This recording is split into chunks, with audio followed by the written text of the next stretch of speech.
Did you know that over 58 million adults in the US live with either a substance use disorder or a mental health disorder? And of those, 1/3 are actually living with both. And if we narrow our focus to young adults, those from 18 to 25 years old, the numbers get even worse.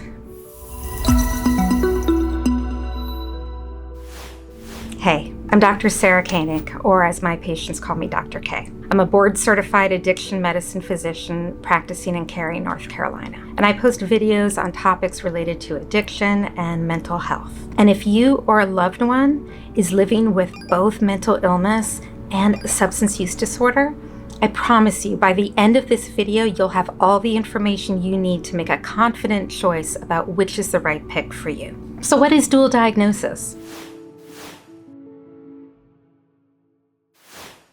Well, dual diagnoses or co-occurring conditions refers to somebody having both a mental health disorder and a substance use disorder. So there are many examples of this. A client may have both an anxiety disorder and an alcohol use disorder, or somebody may have both depression and a cocaine use disorder. It's really important to identify these people because they're at greater risk for relapse, they're at greater risk for hospitalization, and significantly higher risk of suicide. So this is a really, really important population to pay attention to. It used to be that the way we treated clients with dual diagnoses is we'd focus first on the substance use, and then we'd turn our attention to the mental health issues. But it turns out that's not the best approach. We know now that approaching both actually leads to much better outcomes. In addition to less likelihood of relapse, less likelihood of hospitalization, less likelihood of suicide,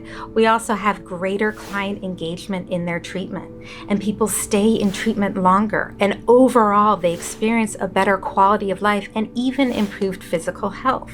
And finally, we found that when one diagnosis gets better, the other one can get better too. For example, somebody who has both alcohol use disorder and an anxiety disorder, if you treat their anxiety disorder, they actually may drink less. Or if they start drinking less, they may actually improve their anxiety. Now, this is because in a situation like this, the two disorders actually feed on each other. So they create this vicious cycle where one worsens the other. But it doesn't have to be that way. So what does dual diagnosis treatment look like? So an example would be incorporating trauma therapy to identify triggers and reduce somebody's urge to overuse their opioid painkillers. Another example might be using mindfulness to decrease anxiety and decrease the drive to drink. You see, many of the same tools will be helpful for both somebody struggling with addiction and somebody struggling with a mental health disorder. But people who have both really require a comprehensive and coordinated treatment plan to really be able to engage in recovery. Now, why does providing dual diagnosis specific treatment have such better outcomes?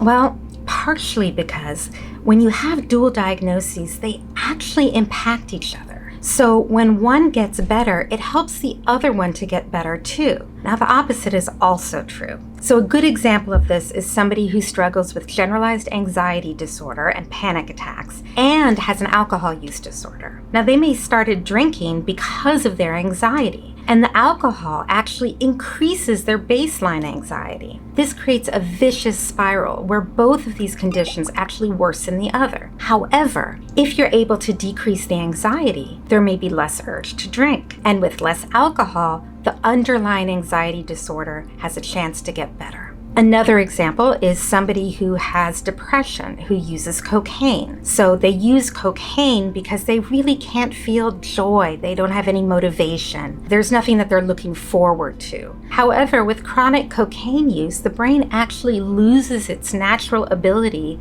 to really feel joy and satisfaction. Another reason why treating dual diagnosis can be so challenging is because the disorders can kind of mask and distort the symptoms of the other. An example of this is a client that I saw who had psychosis. He had a hard time figuring out what was real and what wasn't real. Now, this happened after a really high degree of marijuana use. So the question is his psychosis actually because of the marijuana, or is it because he has an underlying psychotic disorder, something like schizophrenia? Another example is somebody who stopped using cocaine or methamphetamines and is now in withdrawal. It's hard for them to even get out of bed.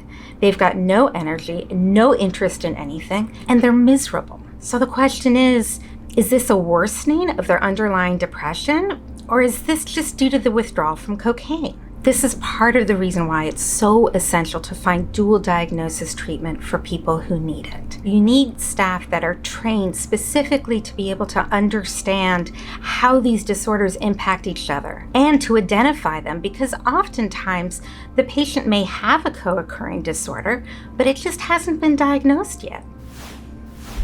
Now, how do you find dual diagnosis treatment? Well, the good news is that facilities actually require a specific license in order to advertise that they do dual diagnosis treatment. Once you've identified facilities that have dual diagnosis treatment, you're going to want to do as much research as you can to decide which is the right one for you. Now, one of the alternatives that you have is to work with a treatment specialist. This is somebody who works with a whole bunch of different treatment centers and can help you find the one that is the best fit for you or your loved one. I hope you have a better understanding about dual diagnosis and why dual diagnosis treatment is so important. And remember, help is out there. Don't be afraid to ask for help. If you found this video helpful, or if you think it may be a good resource for someone you know, please share it. And if you're interested in more videos on topics related to addiction and mental health, subscribe to my channel. Finally, I'd love a thumbs up. Until next time, be well.